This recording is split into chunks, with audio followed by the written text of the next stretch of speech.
May panahon pa sa pag-review kaya halika na.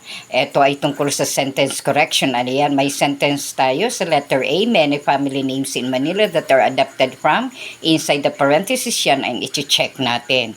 Spanish names because of the influence of early settlers from Spain. Tingnan natin yung choice number 1. Hindi yan po pwede kasi kinopya lamang yung dapat nating i-correct. Number 2, hindi naman pwede kasi yung family that is a collective noun, yung much na ginamit ay para sa mass noun yan. Sa choice number 3, yan ang tama. Yan ang dapat na isagot. Pero basahin pa rin ninyo yung number 4 para sigurado. Yung adapted ay letter O ang spelling tapos ginamit pa ay which. Sa number 5, many nga ang ginamit pero yung adapted naman ay letter O ang spelling, hindi siya letter A kaya hindi pwedeng gamitin yan. Lalo naman ang number 6, hindi pwedeng piliin yan kasi meron naman talaga tayong choice. Yun ay number 3. Dumako tayo sa letter B. Each furniture in this display are on sale for half a price. Ayan, yan ang i-check natin. Kinopya lamang yan sa choice number 1. But we should remember our lesson about the singular indefinite pronoun that should agree with a singular verb. Ayan. Yung choice number 2, tama yan kasi yung each ay nag-agree doon sa singular verb na is. Remember, each is a singular indefinite pronoun. Ngayon, yung furnitures, hindi yan nilalagyan ng S, kaya mali yung number 3. Sa number 4 naman, hindi naman mass noun yung furniture, collective noun yan, kaya hindi pwede yung match. Sa number 5 naman, ang furniture ay palaging sinusundan niya ng singular verb. Dito, sinundan ng plural verb na are. Di mali yun. So, ang tamang sagot ay choice number 2. Dumako tayo sa sunod na sentence.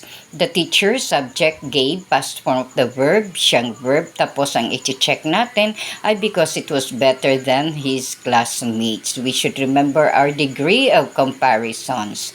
Ngayon, choice number 1, hindi pwede kasi nga yan ay kinopya lamang. So, dapat i-correct. Yung although, hindi naman pwede kasi yung although ay kahit sa Filipino. Ang because, sapagkat sa Filipino.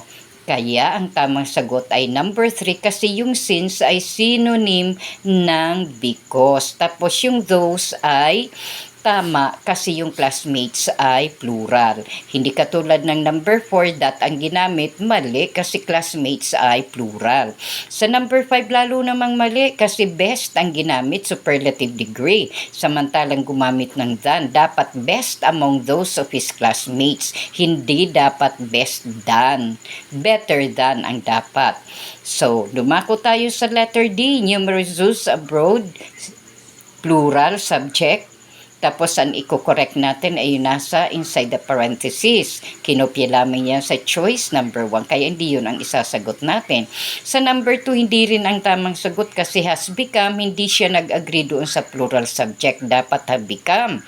Number 3, have become nga, pero yung where naman ay verb ang ginamit. Dapat where na may H that indicates place. Sa number 4 naman, became, past form yan, merong have. Dapat become, have become kasi past participle form dapat ang gamit. Kaya, yung choice number 5, siyang pinakatamang sagot dito. Ayan. Good luck sa sentence correction.